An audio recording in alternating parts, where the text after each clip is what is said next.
अमेरिकी राष्ट्रपति चुनाव को लेकर आज कमला हैरिस और डोनाल्ड ट्रंप के बीच दूसरी प्रेसिडेंशियल डिबेट हुई। दरअसल जो लोग इस बात को नहीं जानते हैं उनको हम ये बता दें कि अमेरिका का चुनाव भारत की तरह नहीं होता है जो लोकतंत्र को लेकर होता है। दरअसल अमेरिका में सिर्फ दो ही पार्टियां होती हैं और उन पार्टी के जो भी प्रतिनिधि होते हैं उनके बीच आपस में डिबेट कराया जाता है और उसके बाद ही जनता फैसला करती है वोटिंग के दिन कि किसे प्रेसिडेंट बनाना है।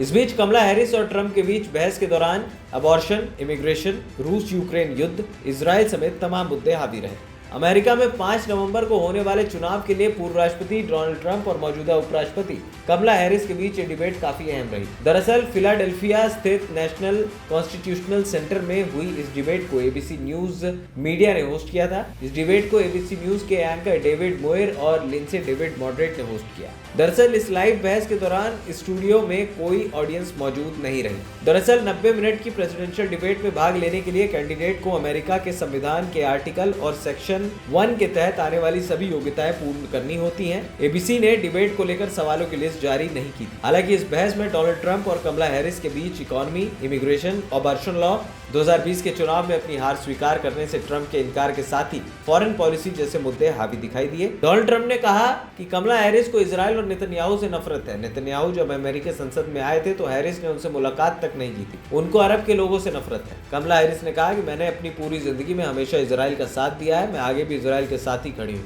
ट्रंप इस तरीके की बातें सिर्फ इसलिए कर रहे हैं ताकि वो इस पूरे मुद्दे को भटका रहे हैं। वहीं ट्रंप और किम जोंग के लव लेटर्स, कमला ने ऐसा क्यों कहा? इस पर ट्रंप ने कहा कि मेरे राष्ट्रपति रहते चीन और उत्तर कोरिया जैसे देश अमेरिका से डरते थे। कमला हैरिस ने इसका जवाब दिया कि ट्रंप और किम जोंग के बीच लव लेटर के चर्चे हैं। व्हाइट हाउस में पुराने रिकॉर्ड हटाए जाने के समय कुछ ऐसे लेटर्स मिले थे जिनको किम जोंग और ट्रंप ने एक दूसरे को भेजा था। इस बीच डोनाल्ड ट्रंप ने कहा कि अमेरिका प्रेसिडेंशियल डिबेट में अगर वो राष्ट्रपति चुनाव जीत जाते हैं तो यूक्रेन और रूस युद्ध खत्म कर देंगे। वहीं कमला और ट्रंप के आरोप और प्रत्यारोप की अगर बात की जाए तो कमला ने कहा कि इमिग्रेशन से जुड़ी समस्याओं के लिए ट्रंप जिम्मेदार है। उनकी पार्टी ने इससे जुड़े विधेयक को रोकने की कोशिश की क्योंकि वो चाहते ही नहीं कि समस्या खत्म हो। इस पर ट्रंप का जवाब था कि प्रवासी कुत्तों और लोगों के पालतू जानवरों को खा जाते हैं।